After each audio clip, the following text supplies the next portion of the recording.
Hello student, आज हम electrical shop management system project पर बात करते हैं। प्रोजेक्ट जो हमारा बना हुआ है वो C# डॉट नेट में बना हुआ है। प्रोजेक्ट डी ड्राइव में प्रोजेक्ट फोल्डर के अंदर इलेक्ट्रिकल नाम से रखा हुआ है। ये वाला जो है ये डेटाबेस है। डेटाबेस में आपको ओपन करके यहाँ डबल क्लिक करना है, डेटाबेस ओपन हो जाएगा। उसको मैं आपको आगे ओपन करके दिखाऊंगा। यहाँ पर ये हमारा प्रोजेक्ट है। पहले मैं प्रोजेक्ट ओपन कर रहा हूँ। मैंने प्रोजेक्ट ओपन किया है स्टूडेंट। यहाँ से इस प्रोजेक्ट को हम रन करेंगे। ओपन हो जाए, 2 मिनट रुकना है हमको। ओपन होने के बाद डीबग पर जा करके यहाँ स्टार्ट डिबगिंग इसको रन करना है।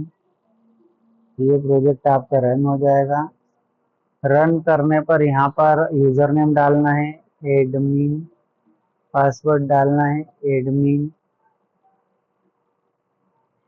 और यहाँ पर अपने को रोल उसका एडमिन एडमिन एडमिन एडमिन शुरू में डाल करके लॉगिन करना है। बाद में हम हमारे नाम से भी इसमें बना सकते हैं। ये लॉगिन हो गया है। लॉगिन होने के बाद में यह प्रोडक्ट जो हमारी इलेक्ट्रिक की शॉप है उसका पूरा स्टॉक बताएगा। उसमें करंट स्टॉक क्या है, उसमें कस्टमर की डिटेल बताएगा, उसमें कितनी इंक्वायरी हमने दे रखी वो बताएगा। इंक्वायरी जितनी भी दे रखी उनको हम कॉल कर सकते हैं। और उसमें हम प्रोडक्ट सेल कर सकते हैं, प्रोडक्ट परचेस कर सकते हैं कोई भी। वो हम सबसे पहले हम स्टॉक देखते हैं। यहाँ पर पेन क्रॉम्पटन का ब्लैक कलर में जो है वो 5 हमारे पास है अभी। पेन के बाद में अगला प्रोडक्ट कूलर अगर देखें तो 5 ये भी है। एसी भी मैंने 5 रखे हुए हैं, सभी में कंपनी क्रॉम्पटन डाल दी, 5 5 है। आगे चलो, कोई भी कस्टमर अगर आपके पास कोई चीज लेने आता है तो सबसे पहले आपको ऐड कस्टमर पे जाना है। यहाँ कस्टमर का नाम डालना है। राजीव डाल दिया मान लो, फादर नेम डालना है। संजय डाल दिया, मदर नेम डालना है। नम्रता डाल दिया, एड्रेस बड़वानी और उसका फ़ोन नंबर 10 अंक डाल देना है। कोई भी फील्ड खाली तो सबसे पहले कस्टमर की एंट्री करनी है। कस्टमर की एंट्री कर दी। अब इसकी आईडी 10 नंबर आई है, कस्टमर पे गए तो इसकी इंक्वायरी नोट करनी है। इंक्वायरी नोट करने के लिए इसकी आईडी सिलेक्ट करो। कौन से प्रोडक्ट लेके इंक्वायरी, मतलब उसको जानकारी देना। पेन की, क्रॉम्पटन की, ब्लैक कलर की इंक्वायरी दे रहे मान लो, दे दो इंक्वायरी। इंक्वायरी देने के बाद में इसकी आईडी आ गई 15 नंबर इंक्वायरी की। पहले कस्टमर ऐड करना है, फिर इंक्वायरी देना है, फिर प्रोडक्ट पे जाके उसको सेल कर देना है। सेल में यहाँ से ले लो, कौन सा प्रोडक्ट है उसको आप सेल कर दो। सिंपल करो, इसको सेल कर दो। आईडी क्या 10 नंबर की उसकी, कौन सा प्रोडक्ट, ये 17 नंबर है हमारे पास। नहीं होगा तो प्रोडक्ट नॉट इन स्टॉक आएगा, मैं तो ये सेल कर दिया। कितने का है वो, क्रॉम्पटन का पेन 2000 रुपये का है, सेल कर दिया। सेल कर दिया तो क्या होगा, ये प्रोडक्ट उसकी आईडी 44 नंबर है। शो ऑल स्टॉक में जाएंगे, पेन क्रॉम्पटन ब्लैक कलर, यहाँ पर 4 ही अपने को दिख रहे हैं। एक अपने सेल कर दिया, स्टॉक एक कम हो गया ऐसा। आगे चलो, कस्टमर अभी अगर इसका पैसे देगा ये अपने को तो प्रोडक्ट में रिसिप्ट पे जाना है। आईडी सिलेक्ट कर लेना है। 2000 रुपये थे, मान लो ये टुकड़ों में दे रहा है। पहले 500 दिए, ठीक है, उसके बाद 300 दिए, 800 हो गए। 800 के बाद में फिर मान लो 600 दिए, 1400 हो गए। अलग अलग तारीखों में दिया, अभी 27 तारीख ही आएगी। अब वो बोल रहा है कि नहीं, मेरे को तो मेरा पूरा हिसाब देखना है, तो रिपोर्ट पे जाना है, कस्टमर लेजर पे जाना है, पूरा बताएगा। पेन उसको दे रखा है हमने 2000 का, उसका टोटल अमाउंट है 1400 दे चुका है, 600 बाकी है। और ये उसका हिसाब है। 500 दिए, फिर 300 दिए, फिर 600 दिए, ऐसा कस्टमर लेजर पे ही अपने को बताएगा। अब मान लो कि अभी अपने पास 5 पेन है, बेच दिए सारे, तो फिर आगे और अपने को परचेस करने पड़ेंगे। वो कहाँ से, प्रोडक्ट पे जाएंगे, परचेस पे जाएंगे। क्या परचेस कर रहे हैं, वो पेन या जो भी है वो कौन सी कंपनी का है। कलर ब्लैक ही रखा करो ज्यादातर, विनोद पाटीदार से ले रहे, कितने में ले रहे हैं वो। तो मैंने बोला कि सॉरी, कितनी उस पे अमाउंट, जहाँ कितने में ले रहे हैं वो 1700 में, कितने में बेचेंगे वो 2000 में, क्वांटिटी कितनी है वो 5, 5 पेन अपन ने लिए। जैसे ही 5 पेन परचेस करें, स्टॉक में जाओ, टोटल 4 बचे थे, अब आप हो जाएंगे टोटल 9 पेन। स्टॉक वेरी करेगा, परचेस करेंगे तो बढ़ेगा, सेल करेंगे तो घटेगा। इसके बाद में अगर आगे हम लोग बात करें, तो जैसे हमने करा परचेस, परचेस किससे करा है, ये डिस्ट्रीब्यूटर विनोद पाटीदार से, तो इसको पैसे देने पड़ेंगे। तो प्रोडक्ट और पेमेंट ऑप्शन पे जाएंगे, विनोद पाटीदार का ये जो भी बन रहा है, क्योंकि ज्यादा सामान मैंने परचेस कर रखा था बार बार, तो जो भी अमाउंट अगर अपन यहाँ देंगे, जैसे एक बार 10,000 दे दिए, ठीक, फिर उसके बाद अपन ने 20,000 दे दिए, फिर उसके बाद मान लो दे दिए 30,000, जो भी अमाउंट अलग अलग तारीख में दे दो। फिर अगर वो बोल रहे हैं कि हमको अपने को देखना है, उनको हिसाब देखना है, तो रिपोर्ट में जाना है और डिस्ट्रीब्यूटर लेजर पे जाना है। यहाँ से आईडी सिलेक्ट कर लो, ये तो जो सामान खरीदा उसकी लिस्ट इधर, ये टोटल सामान खरीदा है ना, ये पैसे दिए उसकी लिस्ट है, 10,000 दिए, फिर 20,000 दिए, फिर 30,000, और ये उसकी तारीखें हैं। तो तारीख जो सिस्टम में डेट रहेगी वही तारीख आ जाएगी। ये टोटल अमाउंट बना था, ये दे दिया है और ये देना बाकी है। इस तरह से डिस्ट्रीब्यूटर का लेजर बताएगा। आगे चलो, तो अपन यहाँ पे गए, मान लो एड इंक्वायरी, यहाँ पे भी 3 ही आइटम आ रहे प्रोडक्ट में, पेन, कूलर और एसी। अगर मान लो जैसे इसमें और आइटम बढ़ाना है तो बढ़ा सकते हैं, उसको क्या बोलेंगे, प्रोडक्ट। कंपनियों के नाम भी और बढ़ाना है तो बढ़ा सकते हैं, कलर भी और बढ़ाना है तो बढ़ा सकते हैं। ठीक है, कहाँ से, और एक चीज और, प्रोडक्ट में परचेस के अंदर, ये यहाँ पर भी देखो 3 ही आइटम, 3 प्रोडक्ट आ रहे हैं, 3 कंपनी आ रही है, 3 कलर, और ये डिस्ट्रीब्यूटर 4 आ रहे हैं, आयुषी 2 बार है। ठीक है, तो ये बढ़ा सकते हैं अपन, कहाँ से बढ़ाएंगे, मास्टर पे जाएंगे, कोई भी प्रोडक्ट जैसे पेन वगैरह है, ये प्रोडक्ट बढ़ाना तो यहाँ उसका नाम लिख दो, यहाँ उसका उप नाम लिख दो, कोई भी प्रोडक्ट है तो उसका। ठीक है, दोनों चीज लिखना है, और अगर उप नाम नहीं है तो वही का वही फिर से लिखो, खाली नहीं छोड़ना है। ऐड कर दो तो यहाँ प्रोडक्ट बढ़ जाएगा। ऐसे ही मास्टर पे गए, कंपनियों के नाम देख लो, यहाँ पे ये 3 है, कंपनी का नाम लिखो, उसका एड्रेस लिखो और उसका फोन नंबर लिखो, तो यहाँ से कंपनी का आपका कंपनी ऐड हो जाएगी। ठीक है, खाली नहीं छोड़ना कुछ भी। फिर उसके बाद में और अगर आगे चले, तो कुल कलर, कलर में कलर लिखो, उसका अलग नेम है तो वो लिखो और ऐड कर दो। ठीक है, आगे चलो, मास्टर में डिस्ट्रीब्यूटर, जैसे तो ये ना, जो भी जिससे डीलर अगर बढ़ रहा है तो डीलर का नाम, डिस्ट्रीब्यूटर का नाम, उनके पापा का नाम, मम्मी का नाम, एड्रेस और फोन नंबर लिखो तो डीलर ऐड हो जाएगा। ठीक है, ये सारी डिटेल ऐड हो जाएगी। ठीक है, और यहाँ पर आपका स्टॉक दिखाएगा, रिपोर्ट के अंदर कस्टमर और डिस्ट्रीब्यूटर का लेजर बताएगा। अब ये बचा यूजर मैनेजमेंट, ये यूजर मैनेजमेंट का मॉड्यूल मैं आपको बता देता हूँ।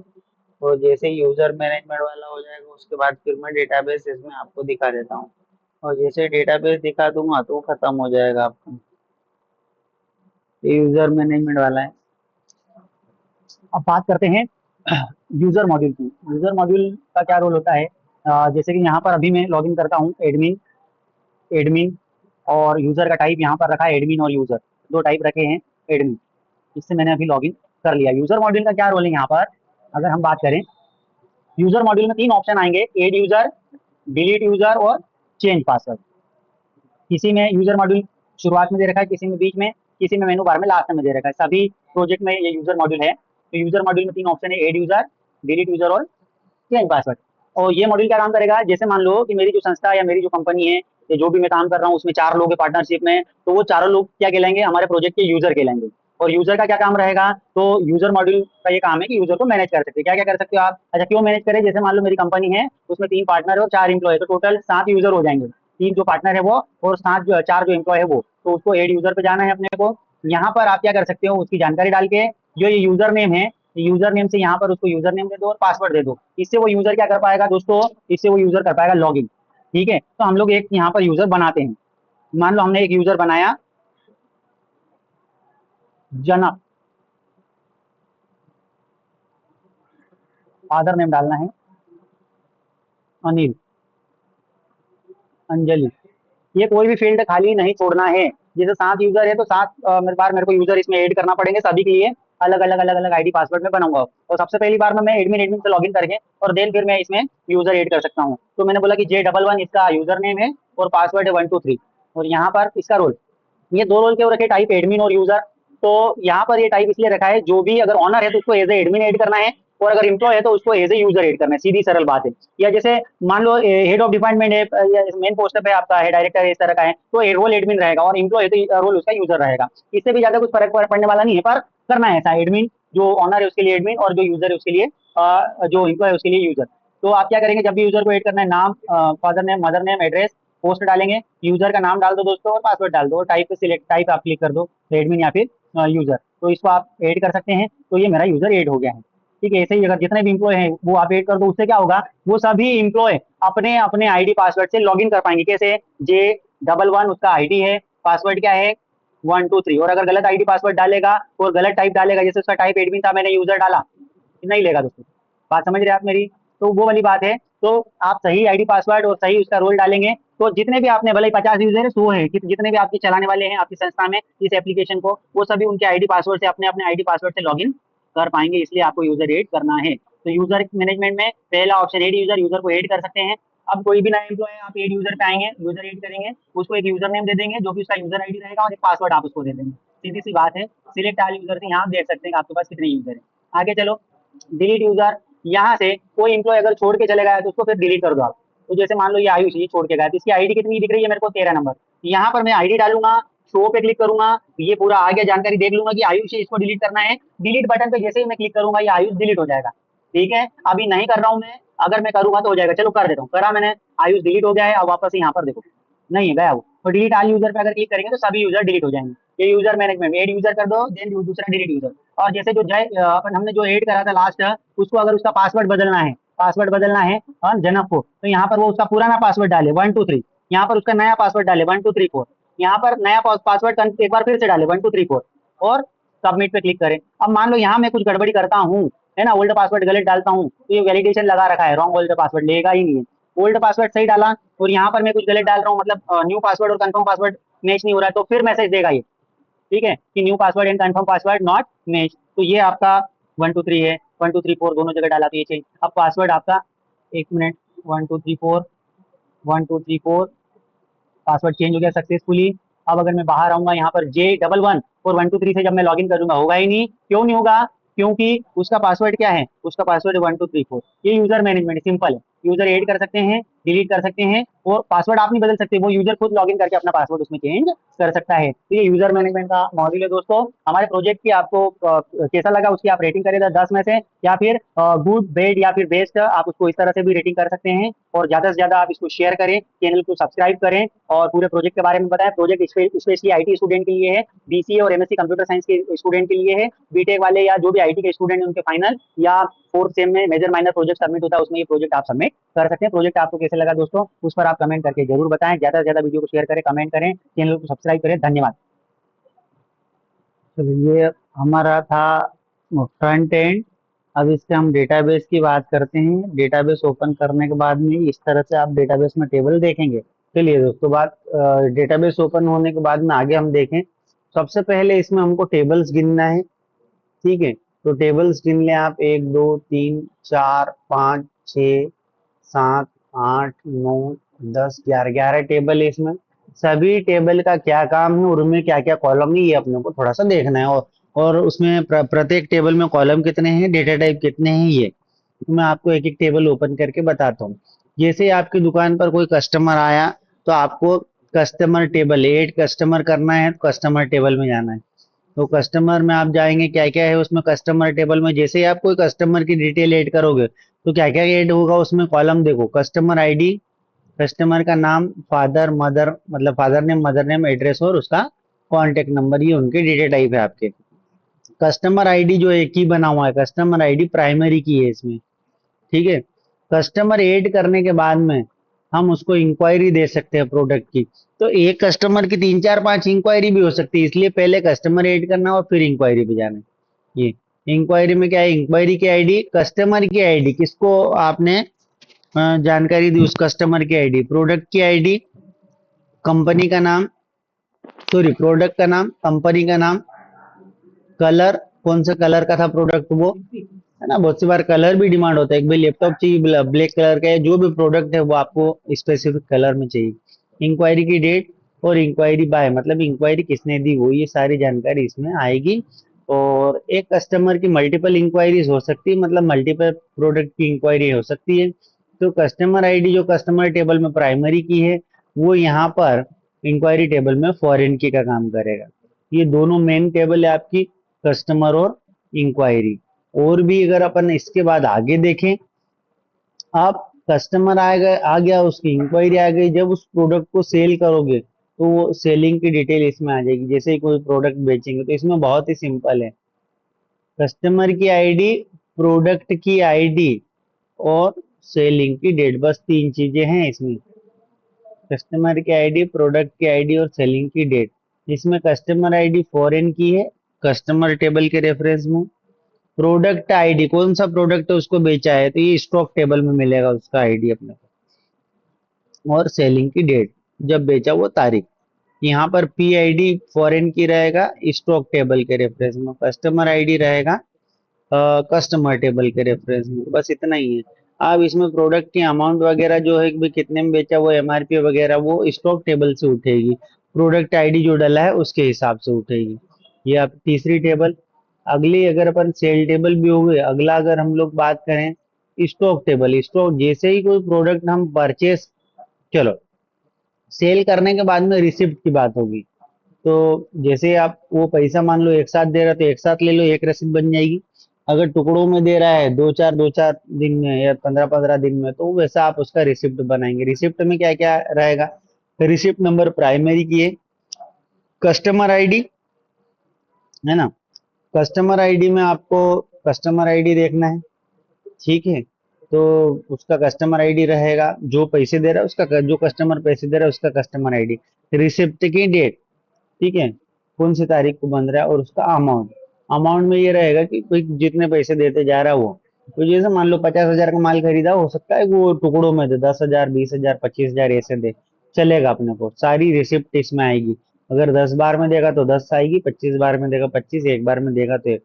ठीक है, इसमें भी कस्टमर आईडी फॉरेन की हो जाएगा। आगे चलो, आगे अगर अपन बात करें, जैसे ही हम कोई भी माल परचेस करेंगे तो वो स्टॉक टेबल में आएगा, ठीक है।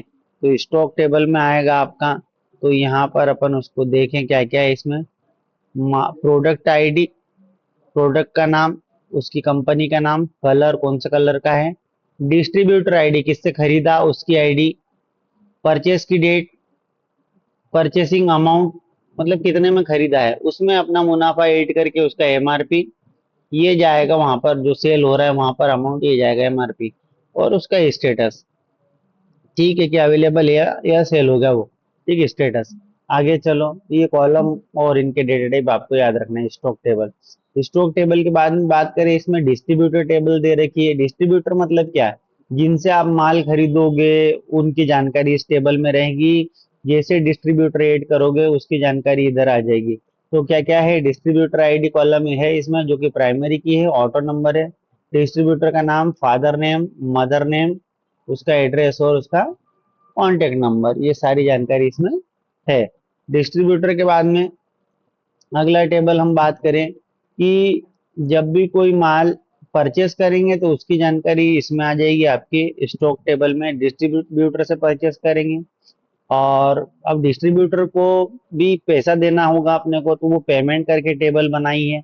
जब जब आप डिस्ट्रीब्यूटर को पेमेंट दोगे उसकी जानकारी इधर आएगी। तो पेमेंट आईडी क्या है इसमें, पेमेंट आईडी पेमेंट टेबल में, डिस्ट्रीब्यूटर की आईडी, पेमेंट की डेट और अमाउंट, बाकी जानकारी क्यों नहीं है। तो पेमेंट आईडी आपकी, तो ये तो प्राइमरी की है, डिस्ट्रीब्यूटर जिसको पैसा दे रहे हैं हम लोग उसकी जानकारी यहाँ पर आ रहेगी, उसका नाम वगैरह, मतलब डिस्ट्रीब्यूटर टेबल के रेफरेंस में ये है, ठीक है। तो जितना पैसा आप उसको देते जाओगे वो वहां पर आपके इस तरह से होते चले जाएगा।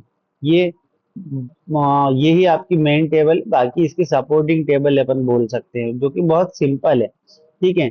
अगला अगर अपन टेबल बात करें, जितने कलर रखना हो मेरे को, कलर इसमें आ जाएंगे आपके, राइट क्लिक डिजाइन व्यू, उसमें कौन कौन से कॉलम है, कलर का नाम और कलर कलर का अलाइन नाम, कलर के ऑप्शन हैं।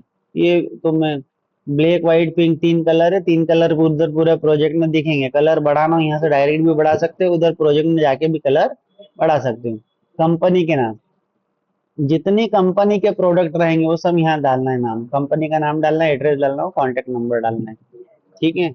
आपके पास कितनी कंपनियां हैं जिनके माल बेचते हो वो सब इस टेबल में, तो क्या क्या कॉलम है, कंपनी का नाम, उसका एड्रेस और उसका कॉन्टेक्ट नंबर, कंपनी टेबल होगी।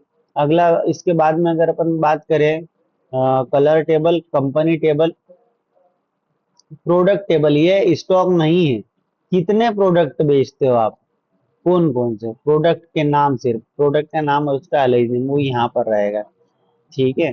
आगे चलो, बाकी एक्चुअल अपना जो है खरीदी करेंगे तो वो स्टॉक टेबल में आएगा। अगला अगर अपन बात करें, ठीक है, तो जब जब अपन कोई प्रोडक्ट सेल करेंगे तो ये सेल टेबल में जानकारी आएगी। बता चुका हूं मैं, कस्टमर आईडी, प्रोडक्ट आईडी और सेलिंग की डेट।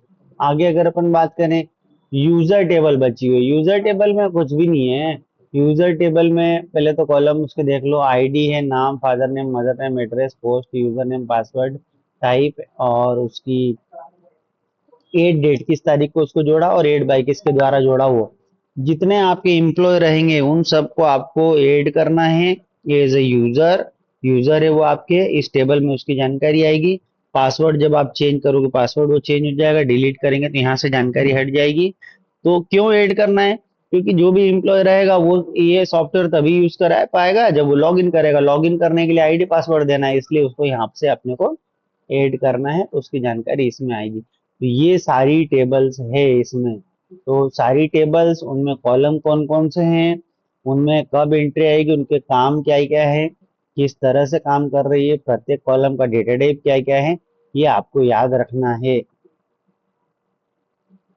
इसी के साथ ये डेटाबेस जो है, डेटाबेस अपना कंप्लीट हुआ।